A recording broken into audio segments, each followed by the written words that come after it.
የእግዚአብሔር ጸጋና ሰላም ይብዛላችሁ ተማሪዎች እንደምን ቆያችሁ? አሁን የአምስተኛውን ትምህርት የምንቀጥልበት ይሆናል ማለት ነው። አጥር ያለ ጸሎት እንጸልይና ወደ ትምህርታችን እንገባለን።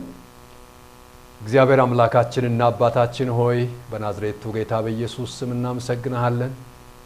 ምህረትህ ቸርነትህ ስለበዛልን ጌታ ሆይ ክብር ላንተ ይሁን። እኔን ባሪያህን እንድትረዳ ወንድሞቼን እህቶቼን እንድታግዝ እግዚአብሔር አባት በጥበብ በማስተዋል በእውቀት እንድትሞላን መንፈስህ እንዲያግዘን እንጸልያለን። ክብር ሁሉ ላንተ ይሁን። አይምሮአችን ባንተ የተከፈተ እንዲሆን እንጸልያለን። ክፉ ሁሉ በስምህ ስልጣን የታሰረ ይሁን። እግዚአብሔር ሕይወታችን በተለያየ ትግል በተለያየ ውጣ ውረድ በምንሰማው በምናየው እግዚአብሔር አምላካችን እየተፈተንን ባለንበት ዘመን የሚያቆም የሚያጸና የሚተክል ያንተ ጸጋ እንዲበዛልን አቅምና ጉልበት እንድትሆነን እንጸልያለን። እናመሰግንሃለን በጌታችንና በመድኃኒታችን በኢየሱስ ክርስቶስ ስም አሜን። ክብር ለአምላካችን ለእግዚአብሔር ይሁን። እንግዲህ ከስነ ምግባር ጋር ተያይዞ መልካም የሆነውን ስነ ምግባር መልካም የሆነውን የእድገት ልምምዶችን የሚያሰናክሉ ወይም የሚያደናቅፉ የተለያዩ ነገሮች እንዳሉ ያንን በትምህርት 4 ላይ ስንመለከት ነበረ። እነዚህ ነገሮች እንግዲህ ውጫዊ ገጽታ ያላቸው ነገር ግን የሰዎችን ሕይወት የሰዎችን አቋም የሰዎችን መንፈሳዊነት ማህበራዊ ነገራቸውን ሊጎዱ የሚችሉ ነገሮች ናቸው። ስለዚህ ጥንቃቄ እንደሚያስፈልጋቸው እየተመለከትን ነበረ። ከሱ ጋር ተያይዞ ያለውን ሐሳብ እንቀጥላለን።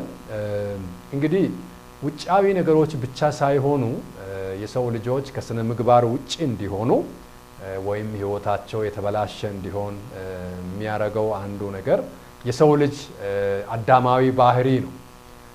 ይሄ አዳማዊ ባህሪ በሰዎች ሕይወት ውስጥ ብዙ ትግል እንዲኖር ያደርጋል። ትምህርት 4 ላይም እንደተመለከትነው የመንፈስ ፍላጎት አለ፣ የስጋ ፍላጎት አለ። በሁለቱ መካከል የሚፈጠረው ግጭት ሰዎች ሰላማዊ ሕይወት እንዳይኖሩ ወይም ማድረግ የሚገባቸውን መልካም ነገር እንዳያደርጉ ያደርጋል ማለት ነው። እንግዲህ ከዚህ ከአዳማዊ ባህሪ ጋር ተያይዞ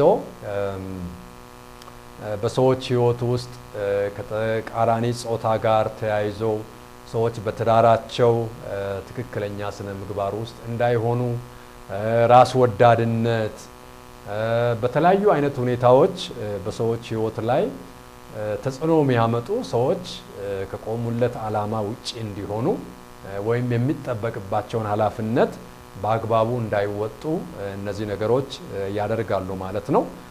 ስለዚህ ራስ ወዳድነት፣ ትዕቢት፣ ክፋት፣ አመጻ የተለያዩ ነገሮች በሰዎች ሕይወት ውስጥ ይፈጠራሉ ማለት ነው። እነዚህ የሰዎችን ስነ ምግባር ከሚያበላሹ ነገሮች ውስጥ ናቸው ማለት ነው።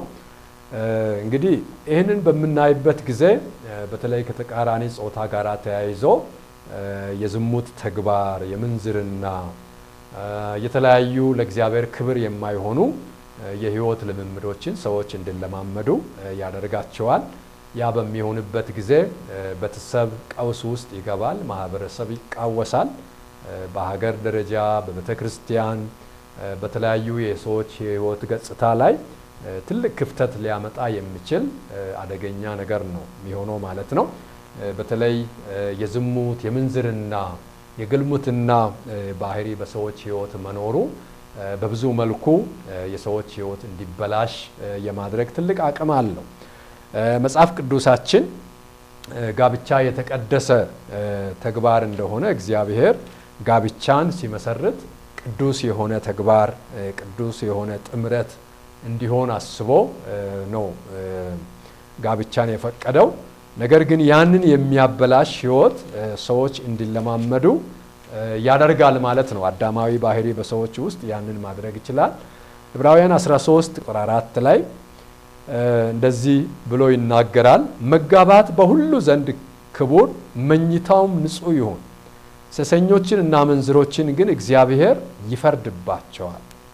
አካሄዳችሁ ገንዘብን ያለ መውደድ ይሁን፣ ያላችሁም ይብቃችሁ፣ እርሱ ራሱ አልለቅህም ከቶም አልተውህም ብሏልና ስለዚህ በድፍረት ጌታ ይረዳኛል አልፈራም ሰው ምን ያደርገኛል እንላለን ይላል። እንግዲህ እዚህ ጋር ስንመለከት በማህበራዊ ህይወት ወይም በቤተሰብ ህይወት ውስጥ ከሚጠበቁ ስነ ምግባሮች ውስጥ አንዱና ዋነኛው ጋብቻ በተቀደሰ ህይወት ላይ ተመስርተው ባልና ሚስት እንደገናም ልጆች ሰላማዊ ህይወት እንዲኖሩ ተጋቢዎች ቃል ኪዳናቸውን ጠብቆ አንዱ ለአንዱ ሊኖር የሚችልበትን ህይወት መኖር መቻል አለባቸው። ስለዚህ ከዚህ ህይወት እንዲያፈነግጡ ከሚያደርገው ነገር አንዱ አዳማዊ ባህሪ ነው ማለት ነው። ስለዚህ ይሄ በሰዎች ህይወት የስነ ምግባር ችግርን የሚያመጣ ሰውን ከሰው ጋር የሚያጣላ ሰውን ከእግዚአብሔር ጋር የሚያጣላ አደገኛ ነገር ይሆናል ማለት ነው። ያ ብቻ አይደለም፣ ከአካላዊ ንክክም ውጪ በሆነ መንገድ የዘመኑን ቴክኖሎጂ በመጠቀም ሰይጣን የሰዎች ህይወት እንዲበላሽ በተለያየ መንገድ ሊያደርግ ይችላል።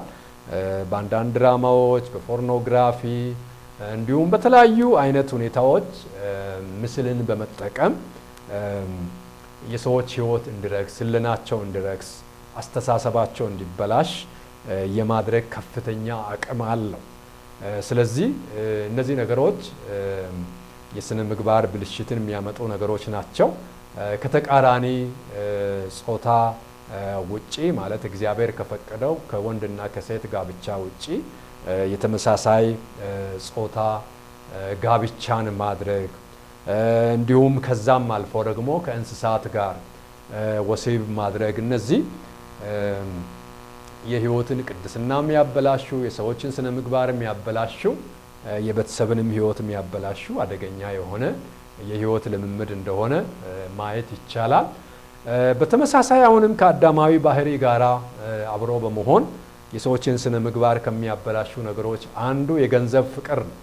ሰዎች ከፍተኛ የሆነ የገንዘብ ፍቅር በህይወታቸው በሚኖርበት ጊዜ ገንዘብ የሰዎችን አስተሳሰብ የማሳወር አመለካከታቸውን የማበላሸት ትልቅ አቅም አለው። እንደውም መጽሐፍ ቅዱሳችን ውስጥ ሁለት ጌቶች ከተባለው ነገር አንዱ ጌታ ነው ማለት ነው። ስለዚህ ሰዎችን የማንበርከክ አቅም አለው፣ ሰዎችን የመሳብ አቅም አለው፣ ሰዎችን የማሳት አቅም አለው። ከዚህ የተነሳ ትርፍ ለማግኘት ጥቅም ለማግኘት ስሉ ሰዎች በገንዘብ ፍቅር ውስጥ በሚገቡበት ጊዜ ታማኝነታቸውን ሊያጎሉ ይችላሉ፣ የተሰጣቸውን ኃላፊነት ወደ ኋላ ሊሉ ይችላሉ። ስለዚህ እንደዚህ አይነት አደገኛ ነገር ውስጥ ይገባሉ ማለት ነው። ያ ብቻ አይደለም፣ ከዛም አልፎ ህይወትን ወደ ማጥፋት ወደ መግደል የሰዎችን ህይወት ወደ ማሰናከል ደረጃ የሚደርሱበት ሁኔታ ይኖራል ማለት ነው። ስለዚህ ይሄ በጣም አደገኛ የሆነ የህይወት ልምምድ ነው የሚሆነው እና በዚህ መልኩ ሰዎች ሲያልፉ ስነ ምግባራቸው ወይም ህይወታቸው ይበላሻል ማለት ነው። ሉቃስ 12 ላይ ያለውን ክፍል እናነባለን። በዚህ ክፍል ላይ ያለውን ሐሳብ እንመልከት። ከቁጥር 15 ጀምሮ እንደዚህ የሚል ነገር አለ። የሰው ህይወት በገንዘብ ብዛት አይደለምና ተጠንቀቁ፣ ከመጎምጀት ሁሉ ተጠበቁ አላቸው። ምሳሌም ነገራቸው እንዲህ ሲል፣ አንድ ባለጠጋ ሰው እርሻ እጅግ ፍሬያማ ሆነለት። እርሱም ፍሬን የማከማችበት ስፍራ አጥቻለሁ፣ ምን ላድርግ ብሎ በልቡ አሰበ ይልና ታሪኩ ይቀጥላል። እንግዲህ የገንዘብ ፍቅር ወይም የጥቅም ፍላጎት በሰዎች ህይወት በጣም ከፍተኛ በሚሆንበት ጊዜ ብን ሰዎች ፈጣሪያቸውን ወይም አምላካቸውን እስከ መርሳት ድረስ ይደርሳሉ። መመኪያቸው ወይም ትምክህታቸው ይቀየራል። በዚህ አይነት ጉዞ በሚቀጥሉበት ጊዜ ህይወታቸው ጥያቄ ውስጥ የሚገባበት አጋጣሚ እንዳለ መጽሐፍ ቅዱሳችን ይናገራል። ሐዋርያው ጳውሎስ ለጢሞቴዎስም ሲመክር ዓለማዊ ልምምድ፣ የገንዘብ ፍቅር በተለይ አንደኛ ጢሞቴዎስ ምዕራፍ 6 ላይ ስናነብ አንዳንዶቹ ገንዘብን ለማግኘት ጥቅምን ለማግኘት ስሉ ህይወታቸውን ጎዱ ነው የሚለውና ስለዚህ ህይወትን የማጥፋት ትልቅ አቅም እንዳለው ማየት እንችላለን ማለት ነው። ሌላው ከዚህ ከአዳማዊ ባህሪ ጋር አብሮ ተያይዞ የሚሄደው የስልጣን ፍላጎት ወይም ስልጣንን በአግባብ የመጠቀም ጉዳይ ነው ሊሆን የሚችለው። እንግዲህ በዚህ ውስጥ ስንመለከት ሰዎች ራሳቸውን ከፍ ከፍ በማድረግ ሌላውን ላለማዳመጥ፣ ሌላውን ላለመርዳት፣ ክብር በመፈለግ የተቀመጡበትን የኃላፊነት ቦታ በአግባብ መወጣት ሲያቅታቸው በሕይወታቸው ላይ የሥነ ምግባር ብልሽት ይታይባቸዋል ማለት ነው። ስለዚህ ይሄንን እንግዲህ በጥንቃቄ ማየት በጣም ጥሩ ነው የሚሆነው። ሌላው እንግዲህ ከዓለም አቀፋዊ ጫናዎች መካከል ምዕራባዊነት ወይም ዌስተርናላይዜሽን ተብሎ የሚጠራው ፍልስፍና ነው። ይሄ ፍልስፍና ሁሉም ሰው ሁሉም ሀገር በዚህ በምዕራባውያን ፈለግ ወይም እነሱ ባለፉበት መንገድ እንዲያልፉ ዱካቸውን እንዲከተሉ የሚያበረታታና ይህንን አይነት ጽንሰ ሐሳብ የሚያቀርብ ሐሳብ ነው። እንግዲህ በዚህ መንገድ እነዚህ ሰዎች ቴክኖሎጂያቸውን፣ ምርታቸውን፣ ሐሳባቸውን በመሸጥ ሰዎች ያንን እንዲከተሉ ወይም በዛ መንገድ እንዲሄዱ የማድረግ አባዜ አላቸው ማለት ነው። ስለዚህ ምዕራባውያንነት አንዱ ሰዎች ከተቀመጡበት ማለት ከተለማመዱበት መልካም ስነ ምግባር በመውጣት ወደ ሌላ አይነት ልምምድ ውስጥ እንዲገቡ ከሚያደርጉ ነገሮች አንዱ ነው ማለት ነው። ስለዚህ ይህንን ተግባራዊ ለማድረግ እንግዲህ በተለያየ መንገድ ሐሳቡን ማስረጽ ይችላሉ ማለት ነው። ከዚህ በፊት በነበረውም ትምህርት ግሎባላይዜሽን ላይ እንደተመለከትነው የተለያዩ ስልቶችን በመጠቀም ይሄንን ሐሳብ በሰዎች አእምሮ ውስጥ እንዲገባ የማድረግ ትልቅ አቅም አለው ማለት ነው። እንግዲህ ይሄ በሚሆንበት ጊዜ ሐሳቡ እየተስፋፋ ሲሄድ ወደ ሰዎች ሁሉ የመዛመት አቅም አለው ማለት ነው። ሌላው ቁሳዊነት ነው ወይም ማቴሪያሊዝም ብለን የምንጠራው የፍልስፍና ሐሳብ ሳይሆን ሰዎች የአኗኗር ዘይቤያቸው በሀብት፣ በገንዘብ፣ በንብረት፣ በተለያዩ ነገሮች ለራስ ከፍተኛ ምቾትን በመፈለግ በተለይ በቁስ ላይ የሚያደርጉት መደገፍ በዚህ ሐሳብ ውስጥ የሚሄድ ነው ማለት ነው። እንግዲህ ሰዎች በሂደት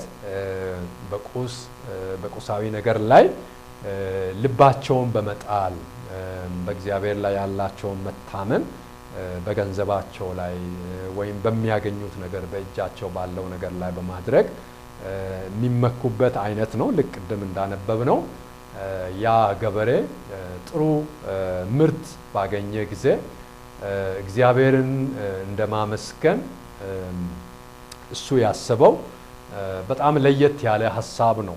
ምን አይነት ጎተራ ነው መስራት ያለብኝ፣ እንዴት አድርጌ ነው ትሪት ማረገው ወደሚል ጭንቀት ውስጥ ነው የገባው።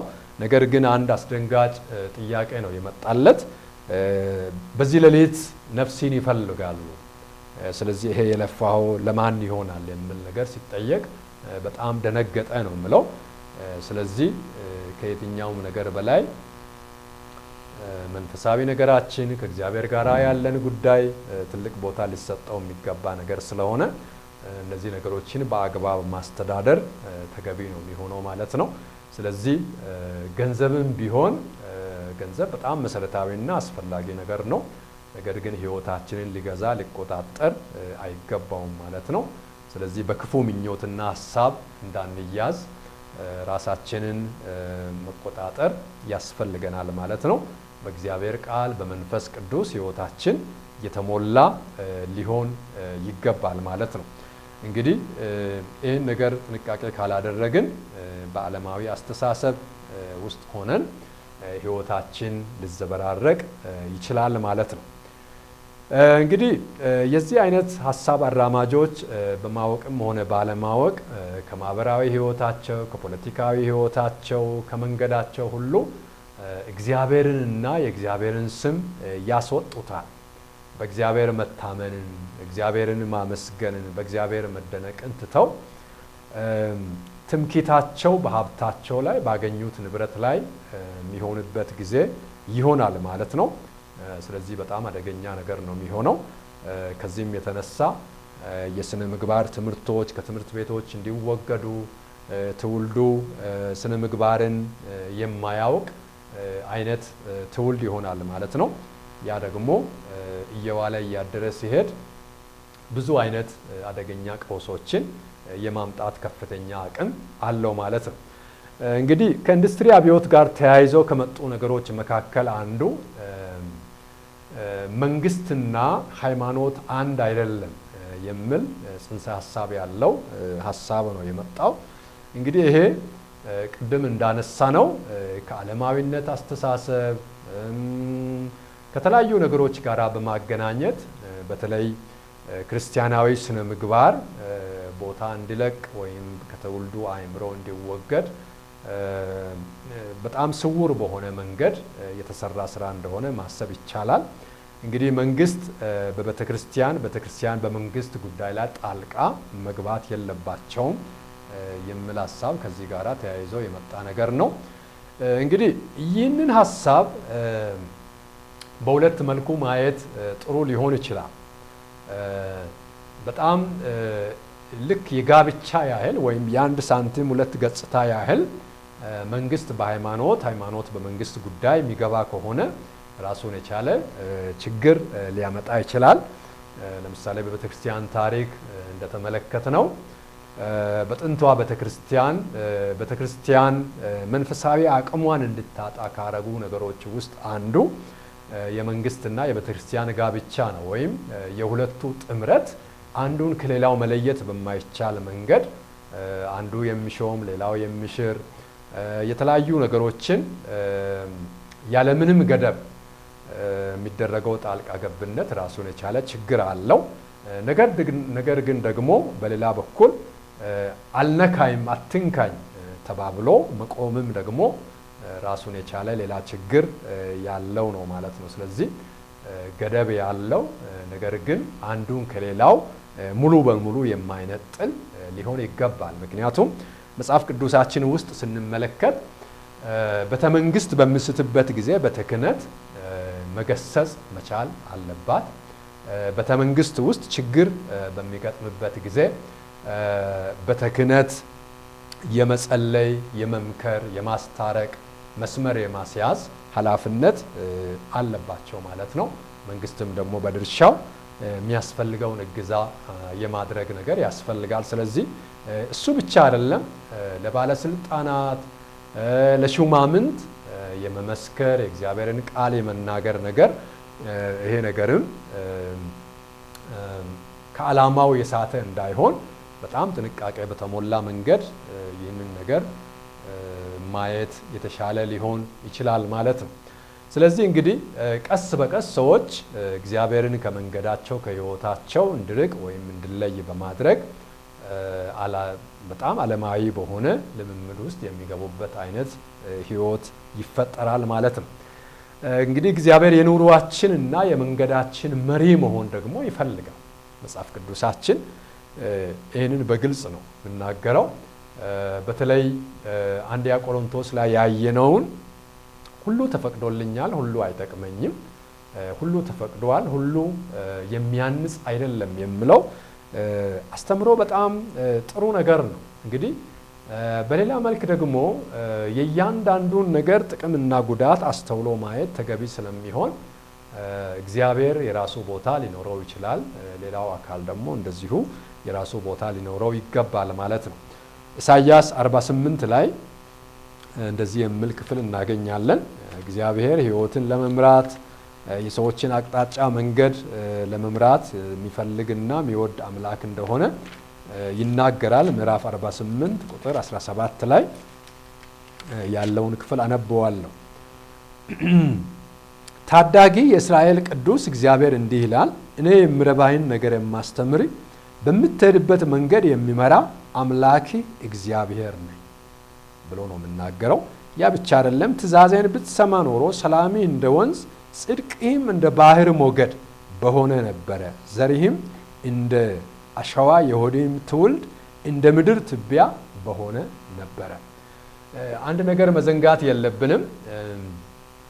አውግስጦስ እንዳለው በሰው ውስጥ ያለውን ክፍተት እግዚአብሔር ብቻ የሚሞላው ክፍተት አለ።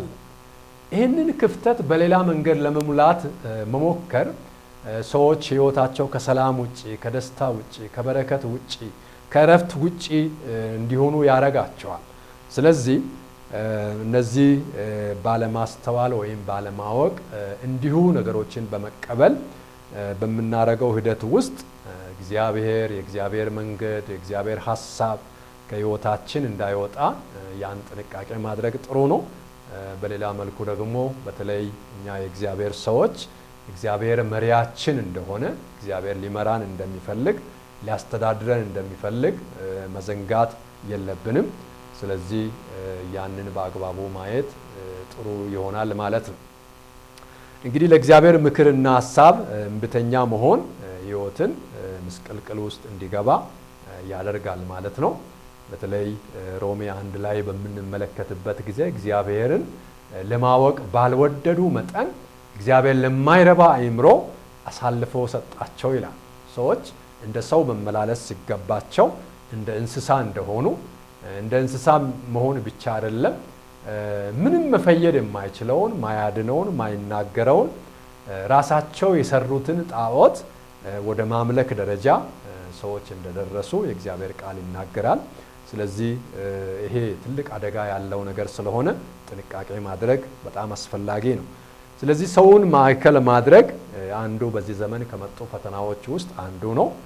ሂዩማኒዝም በሚለው ሐሳብ ውስጥ ለሰዎች መብት ለሰዎች ነፃነት ከፍተኛ ትኩረት በማድረግ እንዲያውም ሃይማኖትን ወይም የክርስትናን አቋም ሰውን እንደማስገደድ ወይም የሰውን ነፃነት እንደመከልከል አድርጎ እስከ ማሰብ ድረስ ሰዎች በእንደዚህ አይነት አስተሳሰብ ውስጥ የገቡበት ሁኔታ እንዳለ ማየት ይቻላል። ስለዚህ እነዚህ ነገሮችን ጥንቃቄ በተሞላ መንገድ ማየት በጣም ጥሩ ነው የሚሆነው ማለት ነው።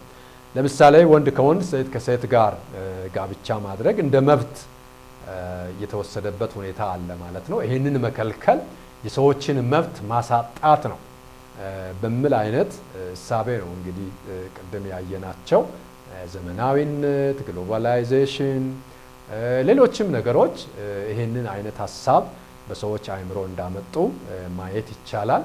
እንግዲህ አንድ ማሰብ የሚገባን ትልቅ ነገር እግዚአብሔር የሚራራ አምላክ ስለሆነ እግዚአብሔር ለሰው ልጅ የሚያስብ አምላክ ስለሆነ ለእያንዳንዱ ነገር እግዚአብሔር ቀባ ወይም እገዳ በሚያደርግበት ጊዜ ለሰው ጥቅም ስል ነው እግዚአብሔር ያደረገውና ይህንን ነገር ሁል ጊዜ ማሰብ ጥሩ ነው። ለምሳሌ አንዳንድ ሰዎች ሴቶች እንደተጎዱ ወይም እንደተበደሉ በማሰብ በዛ ጉዳይ ላይ የሚያቀነቅኑ ሰዎች እንደውም እግዚአብሔር የሴት አይደለም የወንድ አምላክ ነው እስከ ማለት ድረስ የደረሱበት ሁኔታ አለ። ነገር ግን እግዚአብሔር በእንደዛ አይነት አስተሳሰብ ሳይሆን ለሰው ልጅ የሚጠቅመውን መልካም ነገር በማሰብ የሚያደርግ ስለሆነ ያንን ማሰብ በጣም ጥሩ ነው ሊሆን የሚችለው። ነገር ግን ይህንን በጥንቃቄ ማናስብ ከሆነ መጽሐፍ ቅዱሳችን ላይ እንደተመለከትነው አዳምና ሔዋንን ሰይጣን ከገነት ውስጥ ያስወጣቸው እግዚአብሔር እናንተ አዋቂ እንዳትሆኑ ነው ወይም ነፃነት እንዲኖራችሁ አስበው ቢሆን ይህንን ክልከላ ወይም ገደብ አያኖርም ነበረ በማለት የተከለከለውን ነገር እንዲበሉ በማድረግ በብዙ ችግር ውስጥ የሰው ልጅ እንዲወድቅ እንዳደረገ ማየት እንችላለን።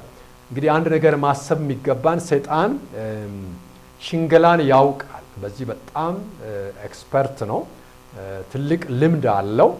እንዲያውም መጽሐፍ ቅዱሳችን ሲናገር የመላእክትን መልክ ይዞ ይመጣል ነው ብለው ሰዎች ሰይጣን እንደሆኑ በዛ አይነት ፒክቸር ሳይሆን ራሱን በመለወጥ ቅዱስ በማስመሰል የሚጠቅም ሐሳብ በማስመሰል የሰዎችን ሕይወት የሚያናጉ ነገሮችን የማምጣት ትልቅ ጥበብ እንዳለው ይናገራል። እንግዲህ ይህን በማድረጉ ለአዳምና ለሔዋን የሚጠቅም ነገር ሳይሆን የሚያሳፍር ሕይወት እንዲኖሩ ትልቅ ችግር ውስጥ እንዲገቡ እንዳደረገ ማየት ይቻላል ማለት ነው። ስለዚህ ይህንን እንግዲህ በጥንቃቄ ማለፍ ጥሩ ነው። ሌላው ፍልስፍና ብዙነትና መቻቻል ተብሎ የመጣ ፍልስፍና ነው። በዚህ ፍልስፍና ውስጥ አንድ ግልጽ የምታየው እሳቤ ምንድነው? መንገዶች ሁሉ ወደ እግዚአብሔር ያደርሳሉ የሚል ሲሆን ክርስቶስ እንደ አንድ አማራጭ እንጂ ብቸኛ አማራጭ አይደለም የሚል ሐሳብ አለው። ይሄ ፍልስፍና እንግዲህ መንገድ ሁሉ ወደ እግዚአብሔር የሚያደርስ ከሆነ ኢየሱስ እንደ አንዱ አማራጭ እንጂ ብቸኛ አማራጭ አይደለም የሚል ኮንሰፕት አለው ማለት ነው። ይሄ ምን ያህል አደገኛ እንደሆነ ማሰብ በጣም ጥሩ ነገር ነው ማለት ነው። ስለዚህ ይህንን በማምጣት አንዳንድ ሰዎች በተለያየ ችግር ውስጥ እንዲገቡ ያስችላል ማለት ነው። ስለዚህ የመቻቻልና የብዛነት ፍልስፍና ውስጥ ጠንካራ ጎኖች ይኖራሉ፣ ደካማ ጎኖችም ይኖራሉ። ቅድም በሌላው ክፍል ላይ ባለፈው እንደተመለከትነው የዚህን ፍልስፍና ጠንካራ ጎን ማየት ጥሩ ነው፣ ደካማ ጎኖቹንም ደግሞ ማየት በጣም ጥሩ ነው።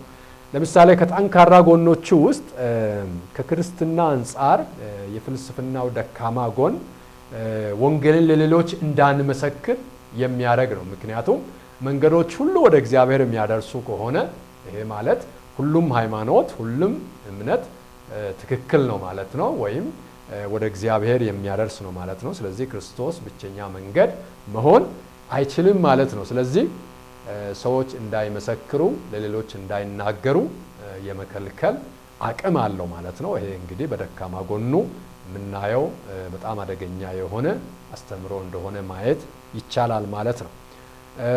በፍቅርና በትህትና እንግዲህ ሰዎችን በመቅረብ የክርስቶስን አዳኝነት መናገር እግዚአብሔር የሰጠን ኃላፊነትና አደራ ስለሆነ በዚህ ፍልስፍና ውስጥ በመታሰር የክርስቶስን ወንጌል ከመናገር መቆም አያስፈልግም ማለት ነው። ምክንያቱም ታላቁ ተልእኮን መዘንጋት የእግዚአብሔርን ሕግና ስርዓት እንደ መዘንጋት ነው የሚሆነው። ደግሞም ለሌላ ሰው የምንሰጠውን አገልግሎት መዘንጋት ስለሚሆን ይህንን በጥንቃቄ ማየት ጥሩ ይሆናል ማለት ነው። እንግዲህ እስካሁን ድረስ ሰፊ ጊዜ በመውሰድ ፍልስፍናዊ የሆነውን የስነ ምግባር አይነቶችን ደግሞም ከዚህ ከፍልስፍናው በስተጀርባ ያሉ አደገኛ ነገሮችን ለማየት ሞክረናል። አሁን መጽሐፍ ቅዱሳዊ ስነ ምግባር ምን እንደሚመስል ደግሞም ይሄ ስነ ምግባር ምን ላይ እንደተመሰረተ ያንን እያየን እንሄዳለን ማለት ነው። እንግዲህ መጽሐፍ ቅዱስ ምንም እንኳን ዝርዝር የሆኑ መመሪያዎችን አንድ ሰው ወይም አንድ አማኝ በምን አይነት ሁኔታ መመላለስ እንዳለበት፣ ምን ማድረግ እንዳለበት ዝርዝር ነገሮችን ባያስቀምጥም ጠቅለል ያለ ለእያንዳንዱ ሕይወት ጠቃሚና መሰረታዊ ነገሮችን በተለያየ ቦታ ወይም በተለያየ መልክ አቅርቦ እንመለከታለን። ስለዚህም የክርስቲያን ስነ ምግባር ትልቁ ምንጭ የእግዚአብሔር ቃል ነው ማለት ነው። የእግዚአብሔር ቃል ለቤተሰብ ሕይወታችን፣ ለምንሰራው ስራ፣ ምናልባት በመንግስት አስተዳደር ውስጥ በሙያ ስራ ምንሰራም ብንሆን በዛ በተቀመጥንበት ቦታ ተገቢ አገልግሎት እንድንሰጥ ትልቅ መመሪያን ይሰጣል። ስለዚህ ምንጩ የእግዚአብሔር ቃል ነው ማለት ነው። በዛ ቃል ውስጥ ተመስርተን የየዕለት ሕይወታችን ወይም ስነ ምግባራችን ምን ያህል በትክክል እየኖርን ወይም እየሄድን እንደሆነ እንድናስብ እንድናይ ያስችላል ማለት ነው። ስለዚህ እንግዲህ መጽሐፍ ቅዱሳዊ ስነ ምግባር ትኩረቱ በእግዚአብሔር ልዩ መገለጥ ላይ የተመሰረተ ሆኖ አንድ ሰው እነዚህን ትእዛዛት በዕለት ተዕለት ኑሮ ወይም ሕይወቱ እንዲለማመድ፣ እግዚአብሔር አምላኩን እንዲያከብር፣ ለሌሎች ወገኖች ወይም ለባልንጀራው የሚጠቅሙ ነገሮችን ወይም የሚገነቡ ነገሮችን እንዲያደርግ የሚያስችል ነገር ነው ማለት ነው። ያም ሆኖ ግን አንዳንድ ሰዎች በዚህ በመጽሐፍ ቅዱሳዊ ስነ ምግባር ላይ የራሳቸው የሆነ የተለያየ አይነት አመለካከቶችን ለማስቀመጥ ሞክረዋል። ወደ 3 የሚሆኑ የተለያዩ ምልከታዎችን ወይም እይታዎችን ለማስቀመጥ ሞክረዋል። እነዚህን 3 እይታዎች እንመለከታለን። አንደኛው ኢተጣራሽ ፍጹማውያን ተብሎ የሚከፈለው አይነት ቡድን ነው። ይሄ አካል እያለ ያለው ምንድነው? በዚህ ፍልስፍና እሳቤ ውስጥ እግዚአብሔር ለፈጠረው ሰው ከእርሱና ከፍጥረቱ ጋር እንዴት በአግባብ መኖር እንዳለበት የሚያስችሉ ሕጎች ስላሉ እነዚህ ሕጎች እርስ በእርሳቸው የሚጋጩ አይደሉም ባይ ኢተጣራሽ የተባለው የሥነ ምግባር ምልከታ ይህንን ነው የምለው። አንዱ ከሌላው ጋራ የሚጣረስ አይደለም። እግዚአብሔር የሚጣረስ ሕግ አልሰጠም ባዮች ናቸው እነዚህ እንግዲህ በዚህ መልክ ያያሉ። ከሚያነሱት ነገር ውስጥ አንዱ እንበልና በቤታችን አንድ ወንጀል የሰራ ወይም ሌላው ሰው ጥቃት ሊያደርስበት የሚፈለግ ሰው ካለ ያ በቤቱ ያስቀመጠው ሰው ሊገድል የፈለገው ሰው ሲመጣ ይሄንን ሰው አሳልፎ መስጠት ነው ያለበት ወይስ የለም ብሎ ዋሽቶ ማዳን ነው ያለበት ለምለው ነገር እንደዚህ የሚል ሐሳብ አላቸው። የለም ብሎ ማትረፍ ወይም አለ ብሎ ከማስገደል ውጥረት ውስጥ ከመግባት አዋጪ ሊሆን የሚችለው አትዋሽ ለምለው ትእዛዝ ቅድሚያ መስጠት አለብን ይላል። ያ ማለት ሰውየውን እያለ የለም ከማለት ጀስት አለ ብሎ እውነትን መናገር አስፈላጊ ነው የሚል ድምዳሜ አላቸው ማለት ነው። እንግዲህ ተጣራሽ የሆነው የሥነ ምግባር ምልከታ በዛ አይነት መልክ ያያል ማለት ነው። ሁለተኛው ተጣራሽ ፍጹማውያን ተብሎ የሚታወቁ ናቸው። እነዚህ ደግሞ እንደዚህ ነው የሚሉት ከእግዚአብሔር የተሰጡ ሕጎች በራሳቸው አይጣረሱም። ነገር ግን ከኃጢአት የተነሳ እርስ በእርሳቸው ሊጋጩ ወይም ሊጣረሱ ይችላሉ ባይ ናቸው። አንድ ከሚያነሱት ነገር አንዱ በዚህን ጊዜ ቀለል ያለውን በመጠኑ ንስሐ መግባት ያስፈልጋል ይላሉ። እንግዲህ ይሄ የነሱ እሳቤ ነው። ስለዚህ ብታጠፋም ብትሳሳትም ቀለል ያለውን ነገር ንስሐ ገብተ ማምለጥ ወይም ማለፍ ይቻላል የሚል አይነት ግንዛቤ ያላቸው ናቸው ማለት ነው። ይህንን ይላሉ። ሶስተኛው ተዋረዳዊ ፍጹማውያን ተብሎ የሚለዩ ናቸው።